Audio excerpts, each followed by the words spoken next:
S কুকিংয়ে তোমাদের সবাইকে স্বাগত। আজ তোমাদেরকে বানিয়ে দেখাচ্ছি দারুণ স্বাদের চালতার আচার। তার জন্য আমি একটা চালতা নিয়েছি, গোটা অবস্থাতে পরিষ্কার করে একটু ধুয়ে নিয়েছি।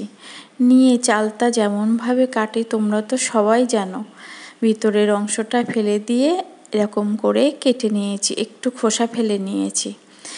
নিয়ে একটা জলে রেখেছি, নইলে লালচে হয়ে যায়। এবার একটা হামানদিস্তিতে এটা আমি থেতো করে নিয়েছি, তোমরা শিলনোড়ায়ও বেটে নিতে পারো। আর এই দিকে একটা প্যানে দিলাম 1 চা চামচ মৌরি আর 2টো এলাচ ফাটিয়ে একটু ভাজা ভাজা করে এটাকে গুঁড়ো করে নেব, একটু দানা রেখে। এই দিকে সেই কড়াইতে দিলাম 4 টেবিল চামচ মতো সর্ষের তেল, একটা চালতা সেই অনুযায়ী দিলাম, আর 1/2 চামচ মতো মৌরি ফোড়ন আর শুকনো লঙ্কা ফোড়ন দিয়ে এবার সেই থেতো করে রাখা চালতাগুলো দিয়ে দিলাম। আর দিলাম স্বাদ অনুযায়ী অল্প লবণ আর অল্প একটু হলুদ দিয়ে সুন্দর করে মিশিয়ে নেব। ভিডিওটা সম্পূর্ণ দেখার অনুরোধ রইল। ভালো লাগলে অবশ্যই লাইক, বন্ধুবান্ধবের সাথে শেয়ার করবে আর কমেন্ট করে জানিও চালতার আচারটা কেমন হলো। আর সাবস্ক্রাইব করে পাশে থাকার অনুরোধ রইল। ভালো করে একটু সামান্য ভেজে নেব, একটু ভেজে নিলে এর গায়ে যে নাল ভাবটা কেটে যায়। অল্প ভেজে নিলাম। এবার একটা চালতার জন্য আমি নিলাম 300 গ্রাম মতো আখের গুড়, কারণ চালতাটা ভালোই টক আছে।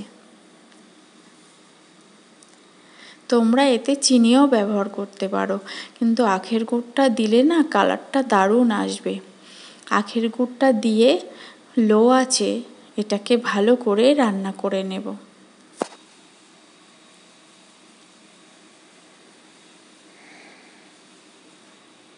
আর সেই মশলাটাকে দেখো অল্প দানা রেখে গুঁড়ো করে রেখেছি। এবার দেখো ফুটছে অনবরত, এটাকে নাড়াতে হবে। এবার দিলাম অল্প একটু শুকনো লঙ্কার গুঁড়ো, এতে কালারটা ভালো আসবে আর চাটনিটা বা আচারটা টক ঝাল মিষ্টি হবে।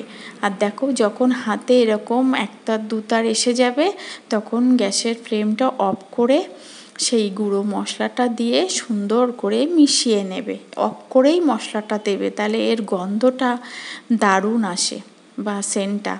এবার ভালো করে মিশিয়ে ঠান্ডা হলে দেখো আমি একটা পাত্রে তুলে নিলাম। দেখতে যেমন সুন্দর, খেতেও কিন্তু অসাধারণ হয়, টক টক ঝাল ঝাল মিষ্টি মিষ্টি।